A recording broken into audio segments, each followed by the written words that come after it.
My mother-in-law criticizes me a lot because I prefer to keep to myself at home. She calls me lazy and says I should leave. But isn't she the one who eats and sleeps all day without doing anything? She should be the one to go. I'm Kelly, and I've recently become addicted to potato chips while watching TV. Now, at 39, I've gained extra weight because I haven't been active and ate too much. 2 years ago, I started working from home, which I thought was great because I could sleep in without commuting. But my mother-in-law keeps telling me to get ready for work, even though I don't need to leave the house. She's staying with us without asking. Last year, with the pandemic, we stopped visiting her, and suddenly she moved in with us to be close to her grandchild. Today, my mother-in-law is moving in with us, even though both my husband and I didn't want it. We have a 5-year-old daughter, and we stopped visiting them to keep her safe from getting sick. I didn't like the visit from my mother-in-law, who came from a busier city than ours, leaving my father-in-law behind at their home. Living with my mother-in-law is really annoying, and there's no benefit to it. I've tried to politely ask her to go back, but she ignores us completely. No matter how many times we say we want her to leave, she accuses us of being cold to older people or not caring about family. On the first day she moved in, there was a big argument, and instead of going home, she tried to lock herself in the upstairs of our house. When I blocked her from entering a room, she got angry and upset our child. We were too tired from work and taking care of our child to stand up to her, so we ended up living with her. I tried to explain to her that I work from home now because of changes in my company due to the pandemic. But she doesn't believe me, saying that people in construction can't work from home. I'm actually in the administration department, and I can work on a computer from home. She doesn't trust young people and thinks we don't understand technology. My mother-in-law keeps insisting that there's no such thing as a convenient job like working from home. No matter how much I explain, she won't listen. She's really good at justifying herself and exhausting everyone around her with lectures. To avoid arguments before work, I usually just agree with whatever she says, but the problem doesn't go away. The next day, and every day after, my mother-in-law started calling me a freeloader because I work from home while my husband works outside. She says I just sit around having fun on the computer. She criticizes me constantly, even though I take care of the house, make breakfast, clean, and do the shopping. Ironically, she's the one who does nothing but eat the meals I prepare, snacks I buy, and lounges around the house all day. Despite my complaints, she won't leave. One day, during an online meeting, she burst into my room demanding sweets. I had to explain I was working, but she accused me of pretending. Living with her is really tough. My mother-in-law keeps complaining about little things like having bread for breakfast 2 days in a row and calls me stupid for not being more attentive. Yet, she hasn't contributed anything to our living expenses since moving in. To be honest, I pay the $1,800 monthly mortgage for this house that's in my name. When my husband and I got married, he faced an unreasonable job transfer and was threatened with a demotion when he declined. So he made the tough decision to quit. At the time, I was financially stable working at a larger construction company, so I took out the mortgage in my name. Now, my husband contributes to our expenses, and we share everything as a couple. I'm definitely not the freeloader my mother-in-law claims I am. One day, she insisted I go buy sweets, and when I locked her out of the room to work, she banged on the door and disrupted my meeting. It was so bad that my husband, who's usually careful with his words, cursed and yelled at her, saying enough is enough. Even he had reached his limit. My mother-in-law is assertive with the attitude that she's the parent here, but when my husband gets really angry, she becomes weak. If my husband could control his anger better, maybe she would have left. After he physically escorted her to the front door, she quieted down a bit. Eventually, my husband had to physically remove her from our home, but she forcefully pushed her way back into the house. My husband and I tried to stop her, but we ended up with bruises on our arms and legs. It seems like my mother-in-law is determined not to leave without a fight. She hates being told what to do, so even if we kick her out, she might just come back. We had no idea how to deal with her. Although she had been quiet for a while, one day she started again. She told me she met a neighbor during her walk who mentioned that their wife works from home sometimes but also goes to the office. My mother-in-law used this to claim that I was lying about working from home. She interrupted me at work to prove her point. I tried to explain that my company allows me to work fully remotely, especially since we have a child. But she kept accusing me of lying and being childish. She laughed triumphantly, saying people are shocked to hear that someone works from home like I do. She doesn't believe remote work like mine exists.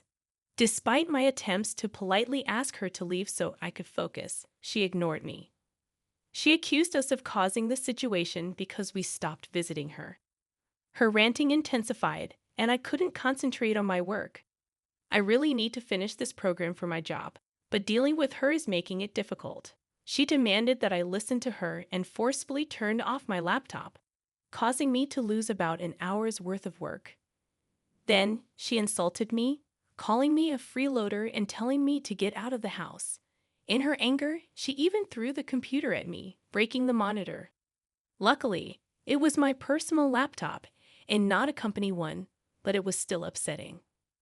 I couldn't understand why she called me a freeloader when she's the one who does as she pleases without contributing anything to the household.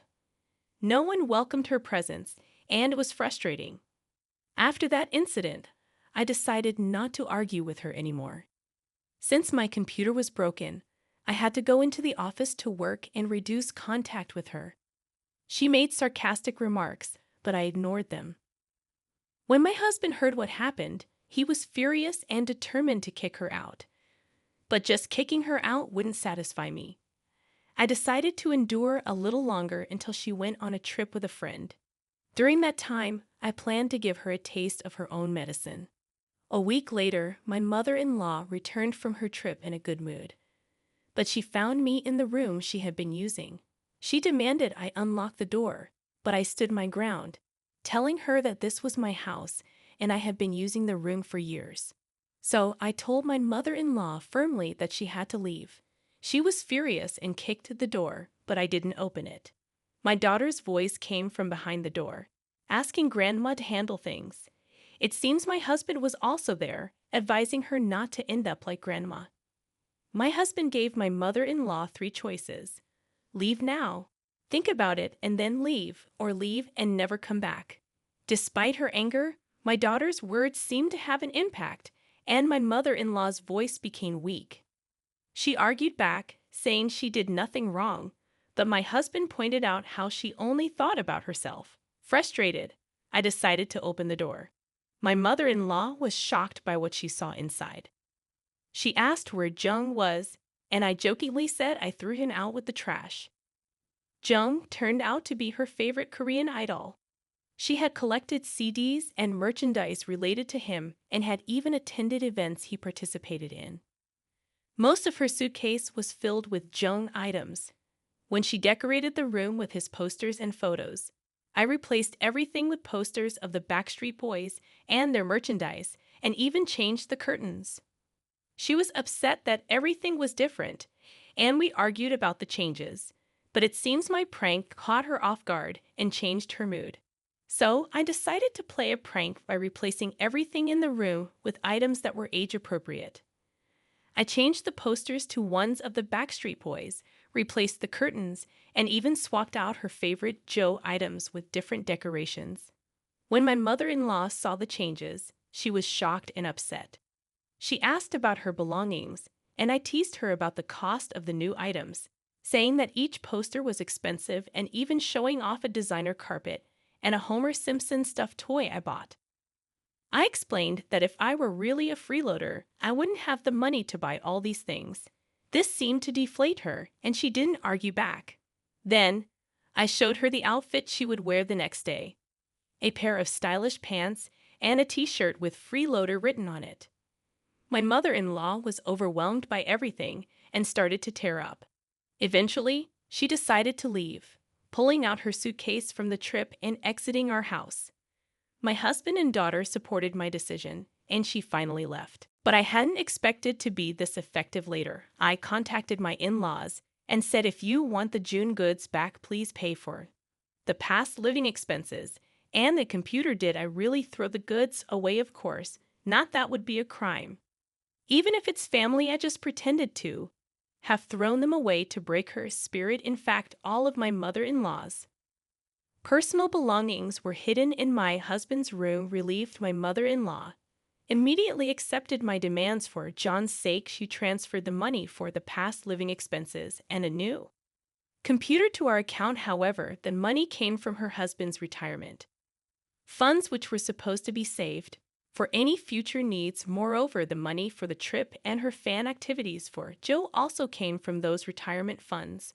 Originally, my father-in-law was bitter about my mother-in-law's uninvited stay at our house and furious about the reckless spending of his retirement funds. Naturally, they ended up divorcing after a huge fight. Since the family home originally belonged to my father-in-law, my mother-in-law was kicked out, probably hoping to rely on us. My mother-in-law found herself without support after my husband declared he wouldn't take care of her. After such a flashy showdown with me, she resigned herself to her fate and didn't seek help. In the end, she moved in with her arranged sister, but was reportedly quite tormented by her niece's good riddance. Meanwhile, our household has become even livelier with our daughter starting elementary school. Lately, she's been learning to make sandwiches at school recreations, and she insists on serving her creations to us every day, so our dinners are full of sandwiches. Well, someday she'll make the best sandwiches for someone important to her, so for now, we're happy to be her practice subjects. My husband, who hadn't had much chance for recognition since changing jobs finally last year thanks to a review of the company's evaluation system, he was able to get a promotion. It's tough when you join a company from the good old days without a solid evaluation system. Hopefully times will keep changing for the easier, thanks to that our lives have gained a bit more comfort. Well, we can't say very luxurious due to the high cost of living, but as long as my husband is here and my daughter and we can eat together as a family, I think we're living a very happy life. What you consider happiness is up to the individual, right? Fortunately, I can keep working happily, and except for my weight, I don't have any health worries. When our daughter said I want to take care of a rescued cat, we went to a cat adoption event and our family grew. Now it's 3 people and 3 pets living together. How could this life not be happy these days? I think I'm living the happiest days compared to anyone